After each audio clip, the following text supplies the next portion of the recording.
Assalamualaikum warahmatullahi wabarakatuh. Waalaikumsalam warahmatullahi wabarakatuh. Alhamdulillahilladzi arsala rasulahu bil huda wa dinil haqq liyudhhirahu 'ala dini kullihi wa kafa billahi syahida. Asyhadu an la ilaha illallah wa asyhadu anna Muhammadan 'abduhu wa rasuluh. Allahumma shalli wa sallim wa barik ala sayyidina Muhammad wa ala alihi wa ashabihi ajma'in, amma ba'du. Faya ayyuhal hadirun usikum wa nafsi taqwallah. Qala Allah Ta'ala fil Qur'anil Karim, a'udzu billahi minasyaitonir rajim. Walillahi 'alan nasi hajjul baiti man istata'a ilaihi sabila wa man kafara fa innallaha ghaniyyun 'anil 'alamin. Sadaqallahu karim.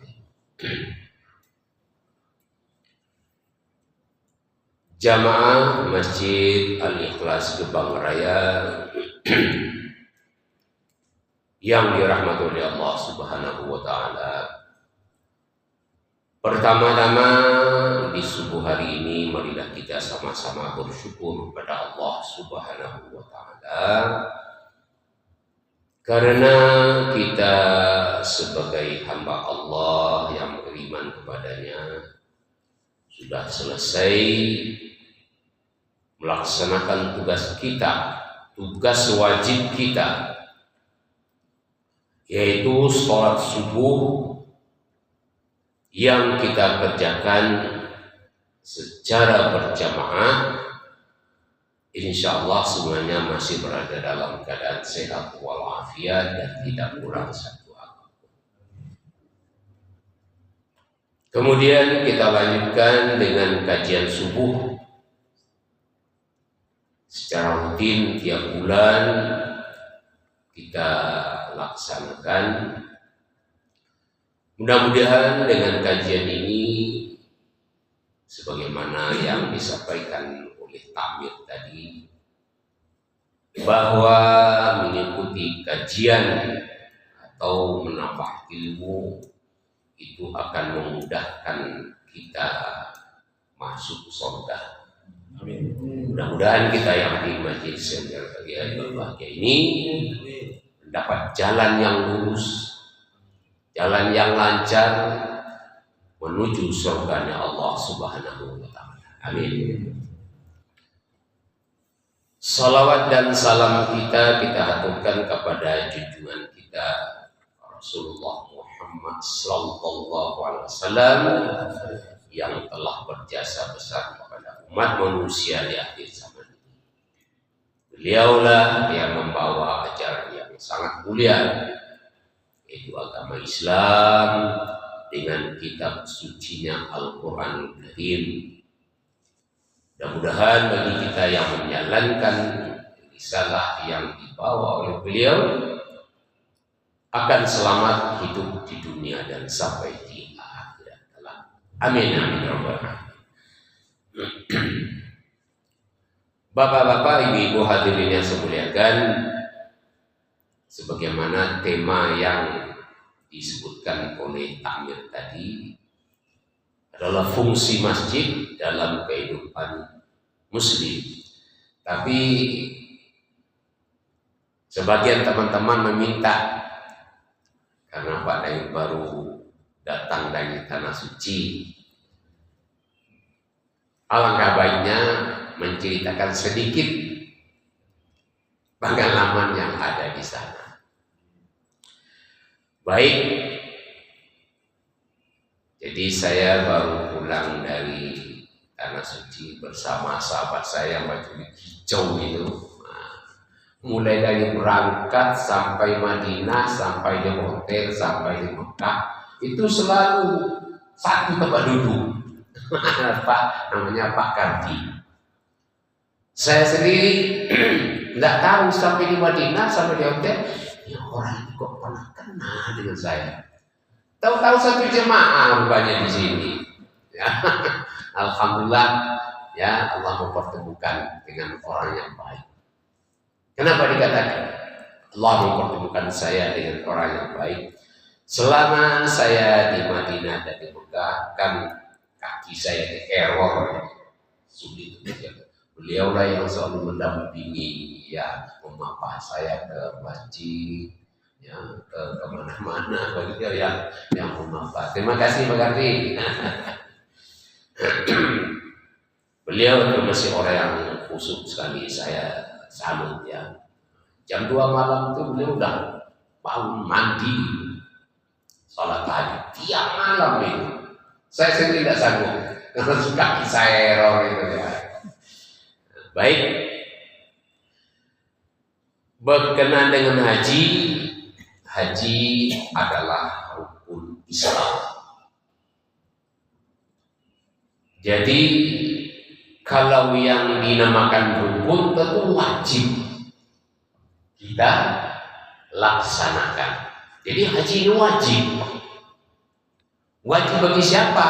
Nah, seperti dalam surat Ali Imran ayat 97. Jadi man istata'a ilaihi sabila. Bagi orang yang sanggup menjalankan haji itu sendiri. Sanggup dalam apa? Ya sanggup biaya, ya sanggup kesehatan. Kalau biaya ada, kesehatan tak memadai, tidak bisa, tidak jalan. Atau kesehatan ada, biaya ada, ya tidak jalan. Jadi kedua-duanya harus seimbang. Nah, dalam hadis yang lain bahwa haji ini adalah wajib bagi semua muslim.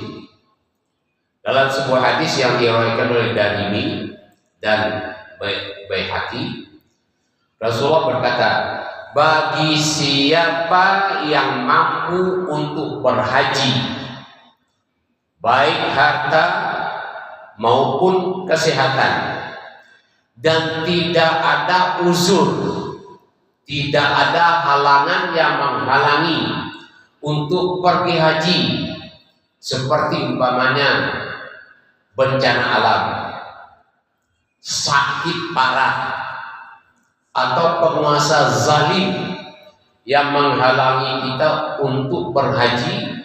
Tidak ada itu semua, padahal dia mampu. Ya, beli mobil mampu, beli rumah mampu, ke Amerika Serikat, Australia, tapi dia tidak naik haji sampai dia meninggal. Maka dia mati dalam keadaan Yahudi atau Nasrani. Ini ancamannya bukan main. Jadi bagi kita hati-hati yang punya harta yang berlebih, jangan sampai tidak ada niat untuk naik haji. Minimal umroh. Apalagi sekarang ini kalau umpamanya umur kita sudah 40, 50 daftar haji, sedangkan waiting listnya sekarang 35 tahun minimal. Coba kalau 50 tahun kita daftar, nanti berangkatnya umur berapa itu? Umur 85 tahun. Iya, kalau masih hidup. Orang Indonesia 70 tahun udah 50 sudah berbeda, sudah banyak yang kesehatannya menurun. Saya alhamdulillah masih diberi kesempatan oleh Allah umur 74 masih bisa ke sana. Alhamdulillah rabbil alamin. Kalau kita lihat banyak orang-orang baru umur 40, 30 sudah diabetes tinggi, kolesterol tinggi sekarang ini, masya Allah. Tapi umur tidak menjadi patokan. Sebab kenapa? Banyak saya ketemu orang-orang yang umurnya sudah tua, kesehatannya luar biasa. Ada yang umur 80 masih kuat jalan. Ada umur 75 masih kuat jalan. Jadi umur itu tidak menjadi patokan. Yang menjadi patokan apa? Istata'ah. Apa istata'ah? Mastata'tum. Kesanggupan. Inilah yang paling penting. Kesanggupan dalam kesehatan pertama. Jadi kalau kita mau ke sana ya, supaya persiapan kesehatan kita itu harus prima, terutama kaki. Makanya di dalam pemeriksaan di puskesmas itu selalu ada tes jalan kaki. Minimal 6 kilo. Minimal 6 kilo tiap hari kalau bisa. Tapi karena kaki saya sakit, kadang hanya 2 kilo sudah tidak sanggup sudah. Kenapa? Sebab situ memang ibadah kaki, tawaf kaki, sa'i kaki, lempar jumrah kaki. Apalagi lempar jumrah antara satu dengan yang lain itu jaraknya sekitar 5 kilo, 6 kilo. Bayangkan ya, satu lempar jumrah 3 kali, jumratul ula, jumratul wusta, itu jaraknya berapa? 5 kilo, ada yang 7 kilo. Nah, kemudian lempar kedua, kalikan itu. Kalau kita umpamanya sampai lempar yang ketiga, kalikan 3. Jadi betul apa yang dikatakan Rasulullah, mas tata al-Quran mas tata tum. Hadirin yang saya muliakan,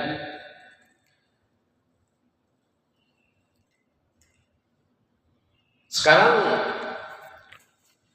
kita sedikit bercerita ya tentang haji ini, bahwa Rasulullah itu haji seumur hidupnya berapa kali, Pak?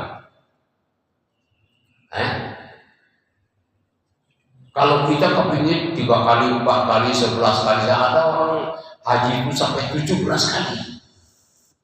Padahal Rasulullah selama hidupnya haji berapa kali? Hanya 1 kali. 1 kali. Umrahnya hanya 4 kali. Nah sekarang pertanyaan, mengapa Rasulullah itu hanya 1 kali dalam hidupnya melaksanakan haji? Nah, kalau sekiranya Rasulullah itu tiap tahun melaksanakan haji, khawatir ini akan menjadi wajib, maka umatnya tidak akan sanggup. Makanya 1 kali. Kadang-kadang ada orang yang sampai hajinya ya 5 kali, 6 kali, ada yang 7 kali. Tetapi tetangga-tetangganya ya gak makan, ya kan? Yang sakit tidak diperhatikan. Maka haji yang seperti itu termasuk haji yang tidak diredai oleh Allah. Kenapa? Dia hanya bersifat nafsi. Ara'aital ladzi yukadzibu bid fadzalikal ladzi yad'u yatim. Bagaimana pendapatmu orang-orang yang mendustakan agama? Yaitu orang yang membiarkan fakir miskin kelaparan, padahal dia bolak-balik haji, ya kan? Orang ini termasuk pendusta agama. Makanya Rasulullah cukup 1 kali haji dalam seumur hidup. Kalau mempunyai kemampuan, gunakan untuk yang lain. Itu lebih afdal. Nah, hadirin yang saya muliakan, saya sedikit akan menceritakan pengalaman saya bersama Pak Kardi, ya, sahabat saya. Jadi kita berangkat kloter awal. Kloter awal itu menuju Madinah dulu. Nah, sekarang pertanyaannya, bagaimana perasaan kita di sana? Kalau saya, entah yang lain, itu nyaman luar biasa. Nyaman luar biasa. Kenapa demikian? Selama kita di Madinah, kita bisa mengerjakan sholat arba'in. Karena kita berada selama 8 hari di situ. 8 hari kali 5 waktu. Berarti berapa? 40 kali sholat berjamaah. Jadi arba'in itu artinya 40. Bayangkan ya, kalau sholat di Masjid Nabawi 1 kali sholat nilainya berapa Pak? Berapa? 1.500? 1.000 kali. Kita sholat berjamaah sebanyak 40 kali. 40 kali 1.000. Tentu sesuai dengan niat kita. Kalau betul-betul kita ikhlas, khusyuk, melangkahkan kaki dari tempat penginapan kita ke Masjid Nabawi, insya Allah akan melipat gandakan ya nilai sholat kita. Di samping 27 derajat dilipatkan 500. Masya Allah. Kalau di Madinah kita itu merasa tenang, ibadah tenang rasanya. Mengapa? Sebab di situ ada makam Rasulullah. Itu yang membuat aura daripada Masjid Nabawi itu besar. Dengan adanya makam Rasulullah SAW, jadi Masjid Nabawi tidak pernah sepi. Tidak pernah sepi, baik tengah malam, bangun pagi, siang, selalu ramai. Dan yang paling hebat lagi di situ ada Raudhah. Ini bapak-bapak yang sudah pernah haji atau umrah, ya, pergi ke Raudhah. Raudhah itu apa? Raudhah adalah suatu tempat di mana antara mimbar Rasulullah dengan makam ada suatu tempat yang namanya Raudhah. Kalau kita berdoa di sana dengan khusyuk, dengan tawadhu, insya Allah doa kita akan dikabulkan oleh Allah Subhanahu wa Ta'ala.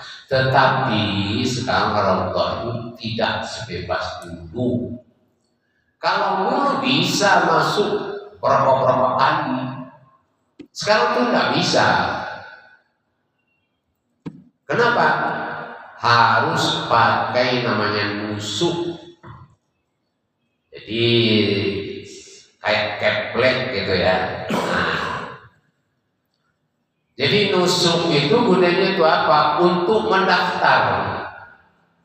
Kalau kita pergi ke Raudhah. Nah, kalau sudah didaftarkan, nanti keluar tanggal berapa kita nanti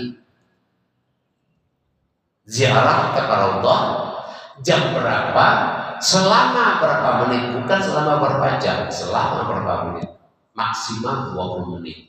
Saking apanya? Saking banyaknya orang animo orang ke Raudhah, maka waktunya terpaksa dibatasi. Itu pun ketat. Kalau tidak punya kartu musuh, jangan coba masuk ke sana. Jangan biasa diusir sama tentara. Ketat sekali sekarang. Hadirin saya muliakan. Nah, kalau di Madinah hotelnya itu enak Pak. Ya, kalau dia umrah mungkin sudah mencoba hotel yang ada di Madinah. Dan rata-rata hotelnya itu bintang 5. Bayangkan saja kalau sudah bintang 5 kan enak. Jadi betul-betul dimanjakan kita beribadah di Madinah ya atau di Mekah, dimanjakan sungguhan. Begitu juga dengan makanan ya, konsumsi dijamin ada juga orang yang katanya kelaparan. Memang ada. Itu saya rasa mungkin masalah penanganan di lapangan. Tapi insya Allah ini KBIH Rahmatul Ummah itu kan paling besar se-Jawa Timur. Jadi jamaahnya itu 2 pesawat 740. Padahal yang lain itu paling satu KBIH 200. Ini 700. Alhamdulillah tidak ada yang pernah merasakan susah, tidak ada yang pernah merasakan kelaparan, tidak pernah yang merasakan kekurangan. Alhamdulillah. Karena memang untuk pelaksanaan haji sana memang betul-betul diperhitungkan. Karena bersangkutan dengan orang banyak. Memang ada yang kelaparan karena penanganan di lapangan itu kurang profesional. Ada itu teman saya yang dari Sumatera Barat pas ketemu di sana, banyak dia nolong orang. Ada yang kesesat, ada yang nggak makan udah luar. Kenapa? Karena penanganan dari KBIH yang tidak maksimal. Tapi alhamdulillah dari Jawa Timur rata-ratanya baik. Nah, hadirin yang saya muliakan, sekarang di Mekah, bagaimana keadaan di Mekah? Nah, kalau jamaah Jawa Timur itu sudah terkenal di YouTube, ada itu tempatnya itu di Misfalah, ya. Nah, di Misfalah itu jaraknya antara Masjidil Haram ke Misfalah ada sekitar 4 kilo atau 4,5 kilo. Tapi kalau jalan kaki orang kuat ya bisa. Tapi kalau bagi orang yang bermasalah kesehatannya tidak bisa, apalagi udaranya seperti itu. Udara kemarin mencapai hampir 50 derajat. Bayangkan. Makanya banyak yang kolap, banyak yang sakit, banyak yang masuk rumah sakit karena panasnya luar biasa. Di Surabaya, di Sidoarjo 34-35 derajat sudah di lingkungan gagal-gagal dia asli sudah tidak berfungsi, sudah panas. Apalagi di Mekah, di Arafah, di Mina itu 50 derajat Celcius. Saya merasakan sendiri. Tapi waktu manasik kiainya berpesan begini, bapak-bapak, ibu-ibu, nanti kalau penjenengan sampai di Arafah, di Mina, itu udaranya luar biasa pada siang hari. Jangan sekali-kali mengeluh. Kalau penjenengan mengeluh itu akan tambah panas. Maka berzikirlah dengan sebanyak-banyaknya. Bersalawatlah sebanyak-banyaknya. Jadi begitu saya rasakan, ya, saya amalkan apa yang dikatakan oleh kiai tadi, ya, pembimbing dari manasik. Betul, Pak. Tidak terasa, memang terasa, tapi tidak membuat kita tersiksa, malah enjoy rasanya, ya. Ya, astagfirullahaladzim, astagfirullahaladzim, sambil kita munajat pada Allah. Di situ baru terasa berlinang air mata. Kenapa demikian? Kita membayangkan baru di Arafah yang panasnya segitu manusia sudah tidak sanggup. Bagaimana kalau sekiranya manusia nanti berada di padang mahsyar? Matahari hanya berapa jengkal dari kepala kita.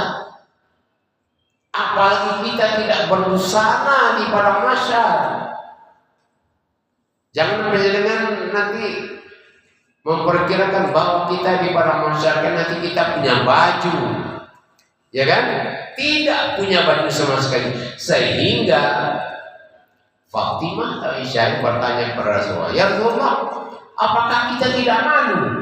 Wahai anakku Fatimah, manusia tidak mengopeni dirinya atau tidak peduli lagi dengan apa yang terjadi pada dirinya, termasuk kemaluan mereka itu sudah tidak peduli. Begitu hebatnya pada masyarakat.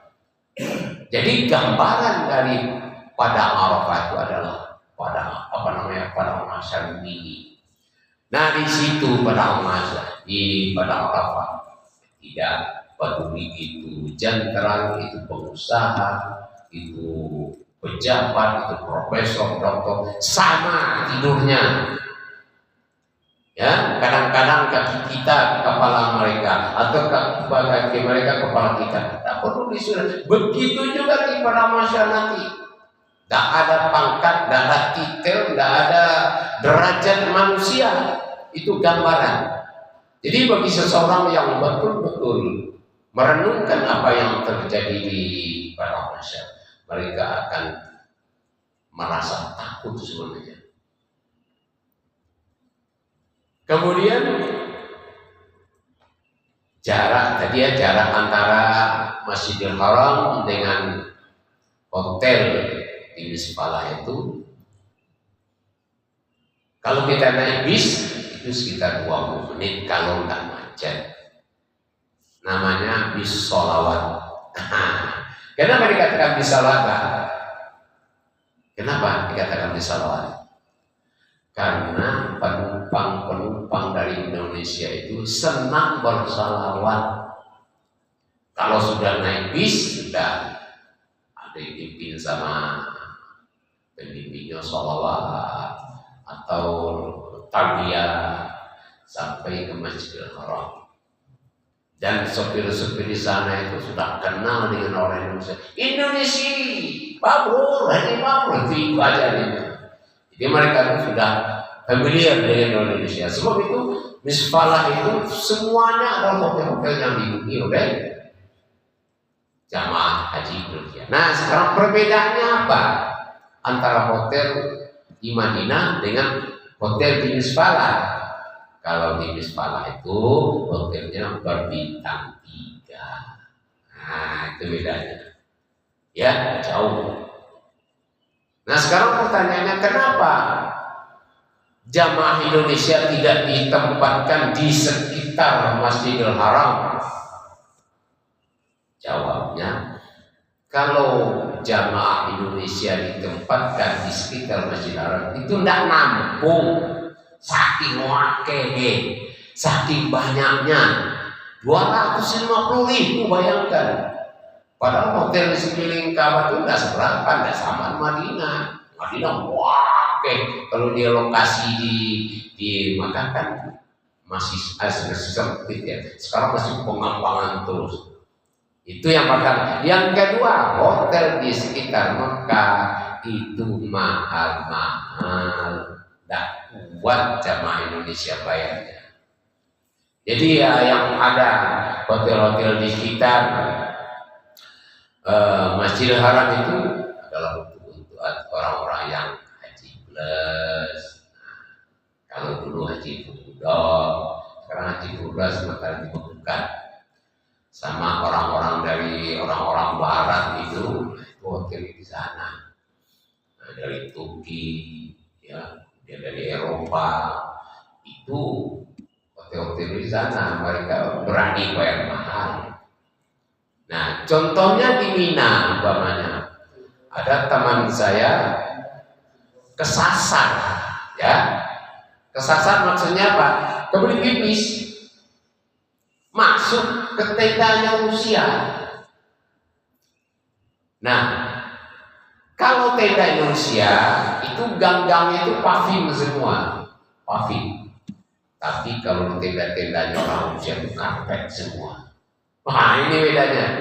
Dan toiletnya sama dengan toilet hotel, bersih luar biasa.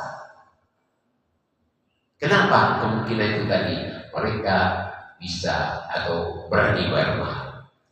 Bagaimana dengan toilet-toilet yang ada di Mina dan Arafah? Beda jauh.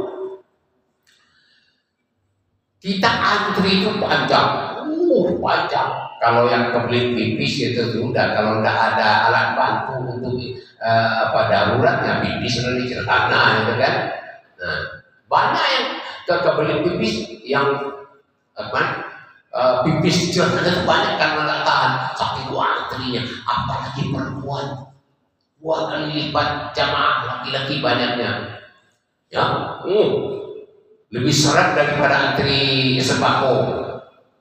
Nah, saking banyaknya akhirnya perempuan itu nyerbu pada toiletnya laki-laki. Nah, jadi saya melihat di situ bagaimana watak orang Indonesia. Kebiasaan di kampung itu masih terbawa ke sana. Contohnya, saya masuk ke kamar kecil toilet itu, tolong luar biasa. Tisu, masker, botol, segala macam ada di dalam toilet itu. Sehingga di kamar sini gini-gini. Masya Allah. Jadi saya kalau umpamanya mau buang kecil, saya semprot dulu, saya bersih, baru saya buang air. Jadi kebiasaan seperti ini yang belum bisa dihilangkan oleh jamaah haji Indonesia. Yang pertama jorok, yang kedua boros air. Kalau dibandingkan dengan orang-orang yang lain, kalau satu hotel itu menambah air itu bisa 1 minggu sekali, tapi kalau orang Indonesia hampir tiap hari nambah air. Kenapa? Mau sholat mandi, nyuci, bukan main banyaknya. Tapi kalau orang lain tidak mandinya 2 hari sekali, agak berbeda dengan kita. Itu terkenal itu. Jadi jamaah haji itu bagi orang Arab itu namanya, orang Indonesia ini jamaah haji ikan. Kenapa? Senang air. Haji bukan cuma jamaah haji ikan. Nah, kemudian singkat saja, sekarang ini ada sistem yang namanya sistem syariah, ya. Mungkin bapak-bapak sudah tahu ya apa itu syariah. Ini baru tahun lalu dan sekarang dilaksanakan. Sistem syariah itu kalau dulu muasasah namanya, kalau sekarang syariah. Syariah artinya badan haji atau departemen haji di Arab Saudi itu bekerja sama dengan swasta yang yang sudah dites kualitasnya, yang sudah diperiksa kualitasnya untuk menangani masalah haji ini. Tapi karena ini baru terjadi hal-hal yang tidak diinginkan. Apa yang terjadi? Antara suami istri bisa tampak. Kan heboh gitu. Antara pendamping dengan yang didampingi bisa hotel. Suami istri artinya yang satu di hotel ini, yang satu di hotel ini. Tidak sama. Begitu juga antara yang didampingi dan yang mendampingi bisa hotel, sehingga bingung siapa yang mendampingi nanti ini. Ribut itu. Di Mekah juga ribut. Apa masalahnya? Setelah ditelusuri, nah titik beratnya adalah masalah visa. Suami nur visa. Kemudian tidak bersamaan mengurusnya. Padahal sistemnya komputerisasi. Nanti pembagian koloter, pembagian tempat tinggal otomatis baru bisa karena nomornya jauh beda. Begitu juga antar pendamping yang didampingi juga begitu. Waktu pendaftaran atau pelunasan atau ada visa itu tidak bersamaan, bisa. Akhirnya ya orang sana kan tidak tahu kan. Orang sana tidak tahu. Akhirnya dengan lobby-lobby panitia-panitia akhirnya kembali bisa bukan. Heboh itu. Jangankan di sini, di Makassar ini heboh itu. Banyak yang berpisah. Orang yang sudah tua, umurnya umur 70 tahun, 80 tahun, sendiri, bermasalah. Nah, kemudian ada pendamping. Nah, pendampingnya ini berpisah dengan yang lebih. Apakah nggak kacau ini? Tapi memang itu terjadi. Nah, dengan demikian, maka untuk masa yang akan datang ini akan dikaji lebih dalam supaya tidak terjadi kembali apa yang terjadi pada haji tahun lalu. Jadi katanya haji yang lebih ini haji kacau. Kemudian terakhir masalah sakit dan kematian. Sampai hari ini saya lihat di daftar haji itu sekarang sudah meninggal jamaah haji sekitar 381. Ini rekornya. Nah, dengan banyaknya yang sakit, masuk rumah sakit dan banyak yang meninggal, sehingga Menteri Agama di sana yang memiliki hajian itu ngamuk. Apakah orang Indonesia yang mengirim orang yang mau mati di sini katanya? Memang betul. Jadi orang-orang yang mau haji itu udah tua, penyakitan, padahal ya kan ada namanya istita'ah. Ya Mas ya. Nah, sebenarnya kita lalu ini apa sih? Istita'ah kalau di negara lain itu ketat sekali, terutama kesehatan. Jadi ada jamaah kita yang berbincang-bincang dengan jamaah haji Malaysia. Malaysia itu berdikari, mandiri, tidak ada pendamping. Kenapa? Mereka semuanya sehat-sehat.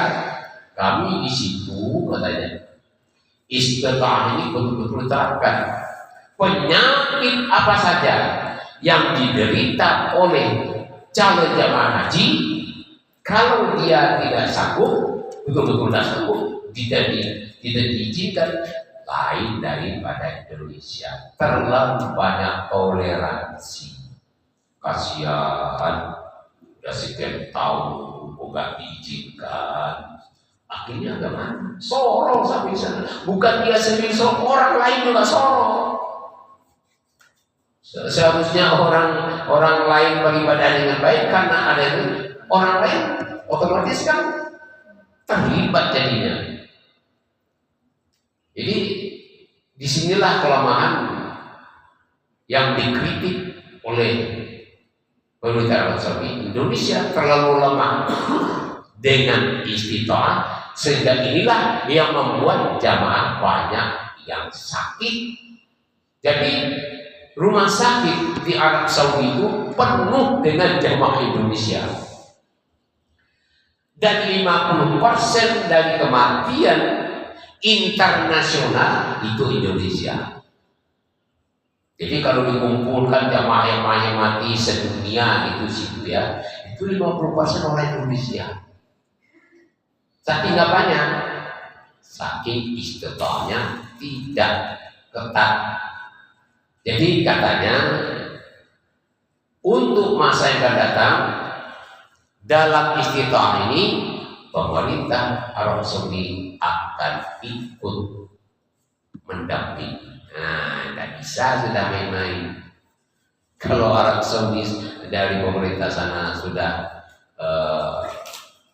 ikut campur, ya kita tidak bisa main-main lagi. Saya rasa itu yang dapat saya sampaikan. Jadi kesimpulannya bahwa kita umat Islam harus punya niat untuk haji, harus. Kalau seseorang umat Islam tidak ada niat untuk haji, ini imannya perlu dipertanyakan. Kalau kita mempunyai kesanggupan, ya, sanggup dana, sanggup kesehatan, wajib daftar haji dulu. Masalah nanti sampai tidak sampai itu urusan Allah. Oh nanti saja. Panjenengan dipanggil sama warga Israel, ya kan? Maka kita akan mati dalam keadaan Yahudi atau Nasrani alias kafir. Ini bukan saya yang berkata, ini adalah hadis Rasulullah SAW. Kemudian bagi penjenengan yang mungkin akan berangkat tahun depan atau tahun depan tadi, persiapkanlah diri sebaik-baik, sebab itu ibadahnya adalah ibadah fisik. Kemudian yang kedua pun demikian, kalau kita mau berangkat, hati kita harus dibersihkan. Kalau kita membawa hati yang kotor ke sana, insya Allah di sana akan dihukum oleh Allah Subhanahu wa Ta'ala. Tidak banyak kejadian orang yang mempunyai sifat jelek hati jadi sana dihukum. Nah, jadi oleh sebab itu, marilah kita sebagai umat Islam bercita-cita untuk naik haji. Kapan itu tergantung Yang Maha Kuasa. Demikian sedikit apa yang saya sampaikan. Mudah-mudahan apa yang saya sampaikan ini berguna bagi kita semua. Marilah kita duduk sama-sama berdoa kepada Allah. Mudah-mudahan Allah menerima amal ibadah kita yang lalu atau yang akan datang. Al-Fatihah.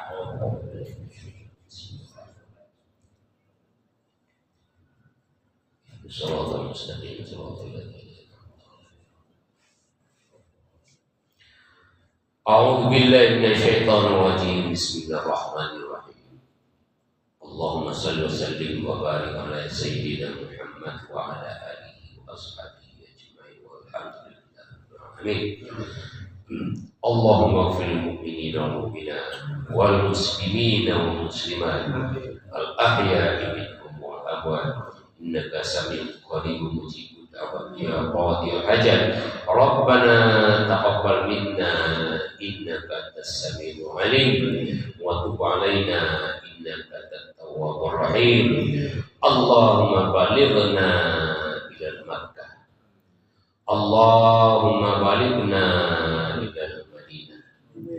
Allahumma balighna ila quburi nabiyyika Muhammad sallallahu alaihi wasallam. Rabbana atina min ladunka rahmah wa hayyi lana min amrina rasyada. Rabbana taqabbal minna innaka antas samiul alim wa tub 'alaina innaka antat tawwabur rahim. Rabbana atina fid dunya hasanah wa fil akhirati hasanatan wa qina adzabannar. Subhana rabbika rabbil izzati amma yasifun wa salamun alal mursalin walhamdulillahi rabbil alamin. Sirul Fatihah.